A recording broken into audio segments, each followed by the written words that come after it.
English easy ആയിട്ട് പഠിക്കുന്ന 63ാമത്തെ വീഡിയോയിലാണ് നമ്മൾ എത്തിയിരിക്കുന്നത്. 1 മുതൽ 62 വരെയുള്ള എല്ലാ വീഡിയോസും കാണുക. ഓരോ വീഡിയോസും കാണുമ്പോഴും നിങ്ങൾക്ക് ഇംഗ്ലീഷ് ഈസി ആയിട്ട് ഇമ്പ്രൂവ് ആവുന്നുണ്ടെന്നുള്ളൊരു ഫീലിംഗ് കിട്ടും. ഈ വീഡിയോസ് എല്ലാം തന്നെ ചാനലിൻ്റെ പ്ലേലിസ്റ്റിലുണ്ട്.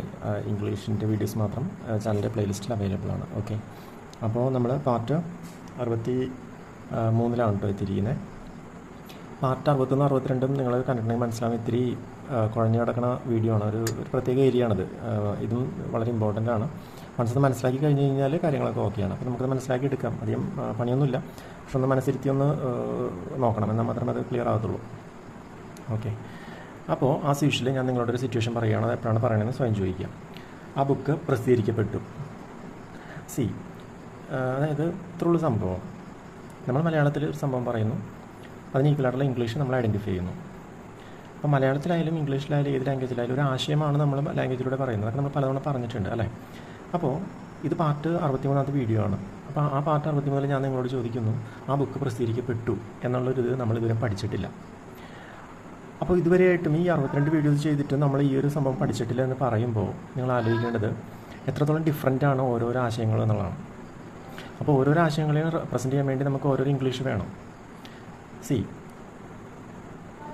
ഇപ്പം അറിയാലോ, എല്ലാം ഡിഫറൻ്റ് ആണെങ്കിൽ ആ ഡിഫറൻസ് മനസ്സിലാണെങ്കിൽ നമ്മൾ അതിന് ഈക്വലായിട്ടുള്ള ഇംഗ്ലീഷ് കൊണ്ടുവരണം. ഇപ്പോൾ എല്ലാത്തിനും ഐ സ്റ്റഡി, ഇപ്പോൾ ചോറ് തിന്നണമെങ്കിലും ഐ സ്റ്റഡി, എവിടെയെങ്കിലും പോകണമെങ്കിൽ ഐ സ്റ്റഡി എന്ന് പറഞ്ഞിട്ട് കാര്യമുണ്ടോ? ഇല്ല. അപ്പോൾ ഓരോ സാഹചര്യത്തിനും ഓരോ ഡിഫറൻസിൻ്റെ ആ വ്യത്യാസം നമ്മൾ മനസ്സിലാക്കണം. ഇവിടെ ഇൻട്രസ്റ്റിംഗ് ആയിട്ടുള്ളൊരു കാര്യം എന്താണെന്ന് വെച്ച് കഴിഞ്ഞാൽ, ഇപ്പോൾ നിങ്ങൾ പഠിച്ചു എന്ന് പറയുകയാണെന്ന് സ്വയം ചോദിക്കുക, എപ്പോഴാണ് ഞാൻ പഠിച്ചു എന്ന് പറയുന്നത്. അപ്പോൾ അതിന് നിങ്ങൾക്ക് ആൻസർ ഉണ്ട്. ഞാൻ പഠിച്ചു എന്ന് നിങ്ങൾ മനസ്സിലാക്കി കഴിഞ്ഞ് കഴിഞ്ഞാൽ നിങ്ങൾക്ക് അത് വെച്ചിട്ട് ഞാൻ വായിച്ചു, ഞാൻ ഓടി, ഞാൻ ചാടി, ഉറങ്ങി എന്നുള്ളതെല്ലാം പറയാം. കാരണം അതൊരു പാറ്റേൺ ആണ്, അതൊരു പാക്കറ്റാണ്, അല്ലെങ്കിൽ ഒരു പാറ്റേൺ ആണെന്ന് പറയാം. ആ ഒരു മോഡലിലാണ് നമ്മളിതും പറയുന്നത്. ഇതൊരു പ്രത്യേക സബ്ജക്റ്റ് ആയതുകൊണ്ടാണ് ഞാൻ കുറച്ചും കൂടി ഇലാബറേറ്റ് ആയിട്ട് പറയുന്നത്. അപ്പോൾ ആ ബുക്ക് പ്രസിദ്ധീകരിക്കപ്പെട്ടു എന്നുള്ളത് എപ്പോഴാണെന്ന് നിങ്ങൾ സ്വയം ചോദിക്കുക. ഒന്ന് പറഞ്ഞാൽ എപ്പോഴാണ് നിങ്ങൾ ആ ബുക്ക് പ്രസിദ്ധീകരിക്കപ്പെട്ടു എന്ന് പറയുന്നത്? പറയാറുണ്ടെന്ന് ഉറപ്പാണ് അല്ലേ? എപ്പോഴാണ് പറയുന്നത്? ഓക്കെ, അത് ആവശ്യം വരുമ്പോൾ പറയാറുണ്ട് അല്ലേ? അപ്പോൾ അങ്ങനെയാണെങ്കിൽ അതിന് ഈക്വലായിട്ടുള്ള സംഭവം നമ്മളിതിനെ പഠിച്ചിട്ടില്ല, അതാദ്യം മനസ്സിലാക്കുക. അപ്പോൾ അങ്ങനെയാണെങ്കിൽ ആ സംഭവത്തിന് ഈക്വലായിട്ടൊരു ഇംഗ്ലീഷ് അവിടെ ഉണ്ടാവുമല്ലോ. ഓക്കെ, അങ്ങനെയാണെങ്കിൽ ആ വ്യത്യാസം അവരെങ്ങനെ വരുത്തണമെന്ന് നമുക്ക് നിർബന്ധം പിടിക്കാൻ പറ്റില്ല. അവർക്ക് ഇഷ്ടമുള്ള രീതിയിൽ ആ വ്യത്യാസം വരുത്താം. ആ വ്യത്യാസം ഇൻട്രസ്റ്റിംഗ് ആയിട്ടുള്ള കാര്യം എന്താണെന്ന് വെച്ചാൽ ആ വ്യത്യാസം ഒരു പ്രത്യേക വ്യത്യാസമാണ്. നമുക്ക് അക്സെപ്റ്റ് ചെയ്യാൻ പറ്റത്തില്ല, ഇതെന്ത് ഇങ്ങനെയെന്നുള്ള രീതിയിൽ കേട്ടോ. അപ്പോൾ ഞാൻ പറഞ്ഞുതരാം. അതുപോലെ മൃഗങ്ങൾ കൊല്ലപ്പെട്ടു നിങ്ങൾ പറയാറുണ്ടോ? മൃഗങ്ങൾ കൊല്ലപ്പെട്ടു എന്ന് നിങ്ങൾ പറയാറുണ്ട് അല്ലേ? നമ്മൾ പറയാറുണ്ടല്ലോ, മൃഗങ്ങൾ കൊല്ലപ്പെട്ടു എന്ന് പറയാറുണ്ട്. അതെപ്പോഴാണ് പറയണത്? അതിനുള്ള സാഹചര്യം വരുമ്പോൾ പറയാറുണ്ട്. അത് കംപ്ലീറ്റ് ചെയ്യപ്പെട്ടു, ഓക്കെ അത് കംപ്ലീറ്റ് ചെയ്യപ്പെട്ടല്ലോ എന്ന് പറയാറുണ്ട് അല്ലേ? അതുപോലെ തന്നെ അവരത് കംപ്ലീറ്റ് ചെയ്തു എന്നും പറയാറുണ്ട്. നമ്മൾ അവരത് കംപ്ലീറ്റ് ചെയ്തു എന്ന് പറയുമ്പോൾ ദേ കംപ്ലീറ്റഡ് ദാറ്റ് എന്നുള്ളതൊക്കെ ഓൾറെഡി പഠിച്ചാണ് അല്ലേ? അവരത് കംപ്ലീറ്റ് ചെയ്തു എന്ന് പറയുമ്പോൾ പക്ഷേ അത് കംപ്ലീറ്റ് ചെയ്യപ്പെട്ടു എന്ന് നമ്മളിതുവരെ പഠിച്ചിട്ടില്ല. അത് ഡിഫറൻ്റ് ആയിട്ടുള്ളൊരു രീതിയാണ്. അപ്പോൾ അതിന് ഇംഗ്ലീഷിലും ഡിഫറൻ്റ് ആയിട്ടുള്ള രീതി നമ്മൾ പഠിക്കണം, അത്രയുള്ള കാര്യം. ഓക്കെ, അപ്പോൾ ഞാനതിൻ്റെ ഇംഗ്ലീഷിലോട്ട് കിടക്കാം. കഴിഞ്ഞ 2 വീഡിയോസ് കണ്ടവർക്ക് അതിൻ്റെ കണ്ടിന്യൂഷൻ മനസ്സിലാവും. അപ്പോൾ ആ ബുക്ക് പ്രസിദ്ധീകരിക്കപ്പെട്ടു. അപ്പോൾ ആ ബുക്ക് പ്രസിദ്ധീകരിക്കപ്പെട്ടു എന്നുള്ള രീതിയിലുള്ള വ്യത്യാസം വരുത്താൻ നമ്മൾ ഇംഗ്ലീഷിലൊരു വ്യത്യാസം കൊണ്ടുവരണമല്ലോ. ആ വ്യത്യാസം ഞാനിപ്പോൾ കാണിക്കാം. അപ്പോൾ നിങ്ങൾ മനസ്സിലാക്കേണ്ടത് എന്താണെന്ന് വെച്ച് കഴിഞ്ഞാൽ, അത് ഓൾറെഡി പഠിച്ചതുമായിട്ടൊന്നും കണക്ഷനില്ല. ശ്രദ്ധിച്ചു. അതായത് ആ ബുക്ക് പ്രസിദ്ധീകരിക്കപ്പെട്ടു എന്നുള്ളതിന് ഇംഗ്ലീഷിൽ പറയുന്നത് ദാറ്റ് ബുക്ക് വാസ് പബ്ലിഷ്ഡ് എന്നാണ്. ഇവിടെ ഈ വാസ് എന്നുള്ളത് വാസും പബ്ലിഷ്ഡ് എന്നുള്ളത് തേർഡ് ഫോമാണ്. അതായത് ഒരു അടിസ്ഥാന വാക്കിന് 3 ഫോം ഉണ്ടെന്ന് പറഞ്ഞില്ലേ? തേർഡ് ഫോം 3 ഫോം ഉണ്ടെന്ന് പറഞ്ഞാൽ തേർഡ് ഫോമാണ് ഈ പബ്ലിഷ്ഡ് എന്നുള്ളത് കാണിക്കുന്നത്. അപ്പോൾ ദാറ്റ് ബുക്ക് വാസ് പബ്ലിഷ്ഡ് എന്ന് പറയുമ്പോൾ എൻ്റെ അർത്ഥം ആ ബുക്ക് പ്രസിദ്ധീകരിക്കപ്പെട്ടു എന്നാണ് അർത്ഥം.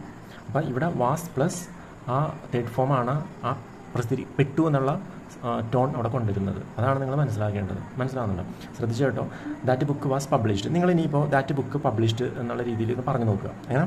ദാറ്റ് ബുക്ക് പബ്ലിഷ്ഡ് എന്ന് പറഞ്ഞു കഴിഞ്ഞാൽ നിങ്ങൾ അതിൻ്റെ മീനിങ് ഹി സ്റ്റഡീഡ് എന്നുള്ള മീനിങ് ആയി പോകും. മനസ്സിലായില്ല? അതായത് ഹി സ്റ്റഡീഡ് എന്ന് പറഞ്ഞാൽ അവൻ പഠിച്ചു, ദേ സ്റ്റഡീഡ് എന്ന് പറഞ്ഞു കഴിഞ്ഞാൽ അവർ പഠിച്ചു, ദേ കംപ്ലീറ്റ് എടുത്ത പ്രൊജക്റ്റ് എന്ന് പറഞ്ഞാൽ അവർ ആ പ്രൊജക്റ്റ് കംപ്ലീറ്റ് ചെയ്തു. അപ്പോൾ ദാറ്റ് ബുക്ക് പബ്ലിഷ്ഡ് എന്ന് പറഞ്ഞു കഴിഞ്ഞാൽ അതിൻ്റെ അർത്ഥം എന്താണ്? ആ ബുക്ക് പബ്ലിഷ് ചെയ്തു എന്നാണ്. ബുക്കിനെ തന്നെ പബ്ലിഷ് ചെയ്യാൻ പറ്റത്തില്ല, കാരണം ബുക്കിന് ജീവനില്ലല്ലോ. അപ്പോൾ അവനെ പഠിച്ചു, അവൻ പബ്ലിഷ് ചെയ്തു എന്ന് പറഞ്ഞാൽ അതിന് മീനിങ് ഉണ്ട്. ഹി പബ്ലിഷ്ഡ് ദാറ്റ് എന്ന് പറഞ്ഞു കഴിഞ്ഞാൽ അതിന് മീനിങ് ഉണ്ട്, ഹി പബ്ലിഷ്ഡ് എന്ന് പറയാം. പക്ഷേ ദാറ്റ് ബുക്ക് വാസ് പബ്ലിഷ്ഡ് എന്ന് പറയുമ്പോൾ അതുകൊണ്ടാണ് അവിടെ റിലവൻസ് വരുന്നത്. ആ ബുക്ക് പബ്ലിഷ് ചെയ്യപ്പെട്ടു എന്നുള്ള രീതിയിലാണ് പറയുന്നത്, കാരണം ആ ബുക്കിനെ തന്നെ പബ്ലിഷ് ചെയ്യാൻ പറ്റത്തില്ല. അപ്പോൾ അതാണ് അതിൻ്റെ വ്യത്യാസം. അപ്പോൾ അവിടെ പബ്ലിഷ് ചെയ്യപ്പെട്ടു എന്നുള്ള വ്യത്യാസം കൊണ്ടുവരാനായിട്ടാണ് നമ്മൾ വാസ് പബ്ലിഷ്ഡ് എന്ന് പറഞ്ഞത്. മനസ്സിലായോ? അതുപോലെ ആനിമൽസ് വെയർ കിൽഡ്. നമ്മൾ ആ വേറെ മാറ്റി എന്നിട്ട് പറഞ്ഞു നോക്കുക. ആനിമൽസ് കിൽഡ് എന്ന് പറഞ്ഞാൽ അതിൻ്റെ അർത്ഥം ആനിമൽ കൊന്നു എന്നാണ് അർത്ഥം. ആനിമൽ ചിലപ്പോൾ വേറെ ആനിമൽസിനായിരിക്കും കൊന്നത്. ആ മീനിങ് ആണെങ്കിൽ അങ്ങനെ ഉപയോഗിക്കാം. പക്ഷേ ഇവിടെ എന്താണ്? ആനിമൽസ് കൊല്ലപ്പെട്ടു എന്നുള്ളതാണ്. അപ്പോൾ ആനിമൽസ് കൊല്ലപ്പെട്ടു എന്നുള്ള ടോണിൽ നമ്മൾ ആനിമൽസ് വേർ കിൽഡ് എന്ന് പറഞ്ഞു. ആനിമൽസ് വാസ് കിൽഡ് എന്ന് പറയില്ല, കാരണം നമ്മൾ ഓൾറെഡി പഠിച്ചിട്ടുണ്ട് ഒന്നിൽ കൂടുതൽ ഉണ്ടെങ്കിൽ വേറാണ് ഉപയോഗിക്കണമെന്ന് പറയുന്നത്. അപ്പോൾ ഇവിടെ എന്ത് ഈ കിൽഡ് എന്നുള്ളത് തേർഡ് ഫോമാണ്. ഒരു അടിസ്ഥാനത്തിൽ 3 ഫോം ഉണ്ടെന്നൊക്കെ നമ്മൾ പാർട്ട് 18 പഠിച്ചിട്ടുണ്ട് അല്ലേ. അപ്പോൾ അതൊക്കെ നോക്കി കഴിഞ്ഞാൽ അറിയാം. അത് പറയുന്നത് ഓരോ വീഡിയോസും കണ്ടിന്യൂഷനാണ്, നിങ്ങൾ അതനുസരിച്ചിട്ട് കണ്ടാലേ അതിൻ്റെ ഒരു ഇത് മനസ്സിലാകത്തുള്ളൂ കേട്ടോ. അപ്പോൾ ആനിമൽസ് വേർ കിൽഡ് എന്ന് പറഞ്ഞു കഴിഞ്ഞാൽ ആനിമൽസ് കൊല്ലപ്പെട്ടു. അപ്പോൾ ദാറ്റ് വാസ് കംപ്ലീറ്റഡ്, അതിൻ്റെ അകത്ത് അത് കംപ്ലീറ്റ് ചെയ്യപ്പെട്ടു. ദാറ്റ് പ്രൊജക്റ്റ് വാസ് ഫിനിഷ്ഡ്, ആ പ്രൊജക്റ്റ് ഫിനിഷ് ചെയ്യപ്പെട്ടു. മനസ്സിലായില്ലേ? കുറച്ചൊക്കെ ഒരു ഐഡിയ കിട്ടിയില്ല. എന്തെങ്കിലും ഡൗട്ട് ഉണ്ടെങ്കിൽ ചോദിക്കുക കേട്ടോ. അപ്പോൾ ഈ രീതിയിലുള്ള മലയാളത്തിന് ഈ രീതിയിലാണ് ഇംഗ്ലീഷിൽ പറയുന്നത്, അത്ര മനസ്സിലാക്കുക. നിങ്ങളിവിടെ കാണുന്ന വാസ് വേറെ എന്നുള്ളതൊക്കെ നിങ്ങൾ ഐ വാസ് സ്റ്റഡിങ് എന്നൊക്കെ പഠിച്ചിട്ടില്ലേ, ആ വാസോട്ട് കണക്ഷൻ ഇല്ല, അങ്ങനെയാണ് ചിന്തിക്കേണ്ടത്. ഇവിടെ ആ പെട്ടു എന്നുള്ള ടോൺ കൊണ്ടുവരാൻ വേണ്ടി നമ്മൾ ഇംഗ്ലീഷിൽ വ്യത്യാസം കൊണ്ടുവന്നു, അങ്ങനെയാണ് ഓർക്കേണ്ടത് കേട്ടോ. അപ്പോൾ അടുത്തിലോട്ട് പോകാം നമുക്ക്. അപ്പോൾ ആ ബുക്ക് പ്രസിദ്ധീകരിക്കപ്പെട്ടോ എന്ന് നമ്മൾ ചോദിക്കാറുണ്ട് ഇല്ലേ. മൃഗങ്ങൾ കൊല്ലപ്പെട്ടോ എന്ന് ചോദിക്കാറുണ്ട്, അത് കംപ്ലീറ്റ് ചെയ്യപ്പെട്ടോ എന്ന് ചോദിക്കാറുണ്ട്, ആ പ്രൊജക്റ്റ് പൂർത്തീകരിക്കപ്പെട്ടോ എന്നൊക്കെ ചോദിക്കാറുണ്ട്. അപ്പോൾ നമ്മൾ പഠിച്ചിരിക്കുന്നത് എന്താണ്? ഒരു ക്വസ്റ്റ്യനാണ്. ക്വസ്റ്റ്യൻ ആകുമ്പോൾ എന്താ സംഭവിക്കണേ? ഗ്രാമർ പോലുള്ളതിനെ കൊണ്ടുവന്ന് ഫസ്റ്റ് ഇടുക. ആ ബുക്ക് പ്രസിദ്ധീകരിക്കപ്പെട്ടു എന്നുള്ളത് ദാറ്റ് ബുക്ക് വാസ് പബ്ലിഷ്ഡ് എന്ന് പഠിച്ചു. അപ്പോൾ ആ ബുക്ക് പബ്ലിഷ് ചെയ്യപ്പെട്ടു എന്ന് ചോദിക്കുമ്പോൾ ഗ്രാമർ പോലുള്ളതിനെ കൊണ്ടുവന്ന് ഫസ്റ്റ് ഇടുക. Was that book published, simple. അതൊക്കെ നമ്മൾ നേരത്തെ പഠിച്ച റൂൾ തന്നെയാണ്, ഗ്രാമർ പോലുള്ളതിനെ കൊണ്ടുവന്ന് ഫസ്റ്റ് ഇടുക. അപ്പോൾ ആനിമൽസ് കൊല്ലപ്പെട്ടോ, അയ്യോ ആനിമൽസ് കൊല്ലപ്പെട്ടോ, മൃഗങ്ങൾ കൊല്ലപ്പെട്ടോ എന്ന് ചോദിക്കുമ്പോൾ വേറെ ആനിമൽസ് കിൽഡ്. ഇനി നിങ്ങളോട് ഞാനൊരു കാര്യം പറയാം. ഇത് നിങ്ങൾ ഈ ആക്റ്റീവ് വോയിസ് പാസീവ് വോയിസ് എന്ന് കേട്ടിട്ടില്ലേ? അതാണ് സംഭവം. ഞാനിപ്പോൾ അതിനെപ്പറ്റിയൊന്നും പറയുന്നില്ല, കാരണം ഞാൻ ഗ്രാമറോ ഇല്ലെങ്കിൽ അങ്ങനെ കോംപ്ലിക്കേഷൻ ഒന്നും ടച്ച് ചെയ്യാതെയാണ് ഈ സംഭവം നാച്ചുറലായിട്ടുള്ള റിലവൻസ് വെച്ചിട്ടാണ് പറയുന്നത്. അപ്പോൾ ജസ്റ്റ് ഇപ്പോൾ എത്ര പറഞ്ഞ സ്ഥിതിക്കൊന്ന് പറഞ്ഞെന്നുള്ളൂ. അപ്പോൾ അതൊക്കെ ഇഗ്നോർ ചെയ്തോ. ആക്റ്റീവ് വോയിസും പാസീവ് വോയിസും നിങ്ങൾ നോക്കേണ്ട കാര്യമൊന്നുമില്ല. എന്തിനാണോ ഇത് യൂസ് ചെയ്യുന്നത് അങ്ങനെ മനസ്സിലാക്കിയാൽ മതി കേട്ടോ.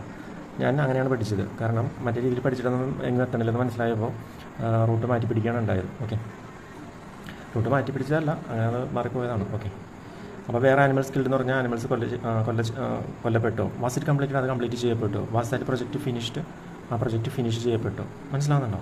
ക്ലിയർ, സിമ്പിൾ അല്ലേ? അപ്പോൾ അങ്ങനെയാണെങ്കിൽ നമുക്ക് ഈ മോഡലിൻ്റെ അടുത്തതും പറയാമല്ലോ. ആ ബുക്ക് പ്രസിദ്ധീകരിക്കപ്പെട്ടില്ല, ഇങ്ങനെ ആ ബുക്ക് പ്രസിദ്ധീകരിക്കപ്പെട്ടില്ല, അല്ലെങ്കിൽ മൃഗങ്ങൾ കൊല്ലപ്പെട്ടില്ല, അത് കംപ്ലീറ്റ് ചെയ്യപ്പെട്ടില്ല, ആ പ്രൊജക്റ്റ് പൂർത്തീകരിക്കപ്പെട്ടില്ല. അപ്പോൾ എന്താണ്? That book was not published, അങ്ങനെ പറയാം.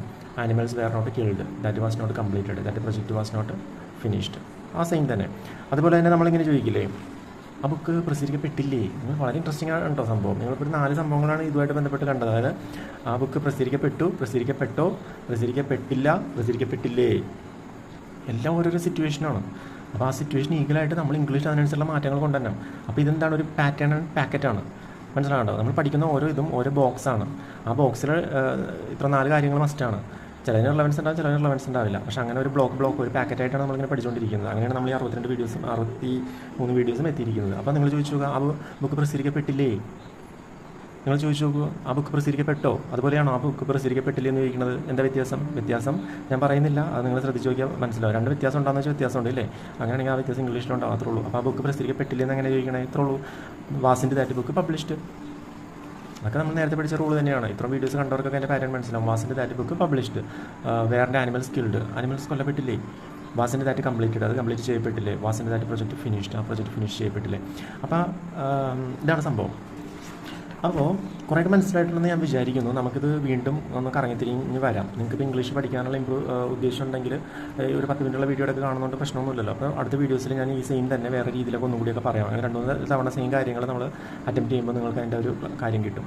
അപ്പോൾ ഞാൻ നിങ്ങളോട് വീണ്ടും ചോദിക്കുന്നു, ഇതൊക്കെ എപ്പോഴാണ് പറയുന്നത്? നിങ്ങളൊന്ന് ആലോചിച്ച് ചോദിക്കുക. ആ ബുക്ക് പ്രസിദ്ധീകരിക്കപ്പെട്ടോ അല്ലേ? അതൊക്കെ എല്ലാം പറയുന്നുണ്ട്. അതൊക്കെ എവിടെയൊക്കെ അതിൻ്റെ ആവശ്യകത വരുമ്പോൾ നമ്മൾ പറയുന്നുണ്ട്. അപ്പോൾ അങ്ങനെ പറയുമ്പോൾ അതിന് ഈക്വലായിട്ടുള്ള ഇംഗ്ലീഷ് നമ്മൾ ഐഡൻറ്റിഫൈ ചെയ്യണം, അത്ര ഉള്ള കാര്യം. മനസ്സിലായോ? ഇനി കുറച്ചും കൂടി അഡ്വാൻസ്ഡ് ആയിട്ട് ഞാൻ പറഞ്ഞുതരാം. ഈ രീതിയിൽ നമ്മൾ പറയുന്നത് കൂടുതലായിട്ടും ബുക്കുകളിൽ, അതായത് റിട്ടൺ ഇംഗ്ലീഷിലൊക്കെയാണ് കൂടുതലും പറയുന്നത്. മലയാളത്തിലും നോർമൽ ലാംഗ്വേജിലൊക്കെ പറയാറുണ്ട്, ഇത്തിരി കുറവാണ്. പക്ഷേ കൂടുതലും ബുക്കുകളിൽ, ന്യൂസ് പേപ്പറുകളിലൊക്കെയാണ് ഈ സംഭവം കണ്ടുവരുന്നത് കേട്ടോ. അപ്പോൾ നിങ്ങൾ അങ്ങനെയൊന്നും ചിന്തിക്കേണ്ട. ഇത് മീനിങ് ഉണ്ടോ എന്ന് ചോദിക്കുക. ആ ബുക്ക് പ്രസിദ്ധീകരിക്കപ്പെട്ടു എന്ന് പറയുമ്പോൾ അതിന് മീനിങ് ഉണ്ടോ എന്ന് സ്വയം ചോദിക്കുക. അത് മീനിങ് ഉണ്ടല്ലോ.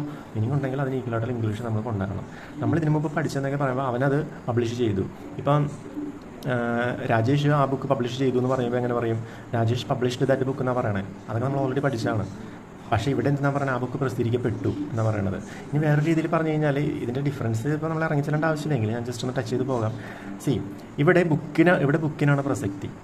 മനസ്സിലാവുണ്ട്? അതായത് ഇവിടുത്തെ രീതി എന്ന് പറയുമ്പോൾ ആ പ്രസക്തി മാറുകയാണ്. ഇപ്പോൾ രാജേഷ് ബുക്ക് പ്രസിദ്ധീകരിച്ചു എന്ന് പറയുമ്പോൾ അവിടെ എന്താ സംഭവിക്കണേ? അവിടെ രാജേഷിനാണ് പ്രസക്തി. മനസ്സിലാവുണ്ടോ?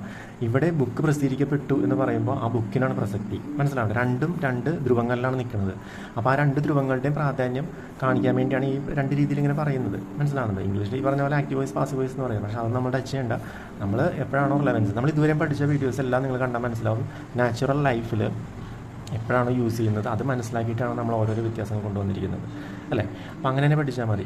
അപ്പോൾ ഇപ്പോൾ 63ാമത്തെ വീഡിയോ ആണ്. ഇനിയും ഈ ഒരു രീതിയിലുള്ള കുറച്ച് സംഭവങ്ങൾ കൂടി വരുന്നുണ്ട്. അപ്പോൾ അതും കൂടി കഴിഞ്ഞാൽ ഓൾമോസ്റ്റ് സെറ്റാവും കേട്ടോ. ഇനി അതും കൂടി സെറ്റായി കഴിഞ്ഞാൽ അടുത്ത പരിപാടി എന്താണെന്ന് വെച്ച് കഴിഞ്ഞാൽ ഈ എല്ലാ പാർട്ടിനെയും പിടിച്ചൊരു കുലുക്കലുണ്ട്. ആ കുലുക്കലിലാണ് നമ്മൾ ഈ സംഭവം യൂസ് ചെയ്യാൻ തുടങ്ങുന്നത്.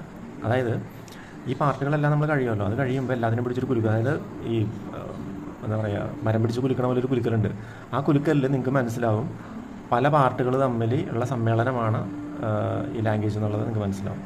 അപ്പോൾ നിങ്ങൾക്ക് മനസ്സിലാവും നിങ്ങൾ സംസാരിക്കുന്ന ഓരോ കാര്യങ്ങൾ, each things that you are talking you can understand that it will fall in any of the parts. Understood? So in the coming videos, in the coming parts, we will be covering that so that you can easily understand that. So see, the point you have to remember is that now you are actually getting familiar with each part. Okay, after completing this, after studying all these things, we have to mix, we have to make sentences. So when we form that sentence, what is really happening is we will have to mix different parts. So in the initial stages that the process will be a little slower, but when you practice that, it will get the momentum, it will get the speed. That is how it works. It will be very simple. In the initial stages, after studying all these things, you can write, you can speak, but the speed will be a little slower. But after that, once you are getting day by day, when you are getting familiar with that, the speed will increase, and your speaking speed will increase, your writing speed will increase. That will increase for sure. That is guaranteed. Okay, so now after studying all these parts, we will even move higher to advanced level. We will learn the pronunciation methods. We will learn different styles of usages. So many things we will learn. Okay, so English learning we will make a part of our daily life, maybe 5 minutes or 10 minutes, so that what is really happening is you can daily polish your language, because language is not something that is to be studied and forgotten. That is not. It must be improved. It must be continuous basis. We must improve that, because English language is a part of our daily life, your daily official life. So that much importance it has.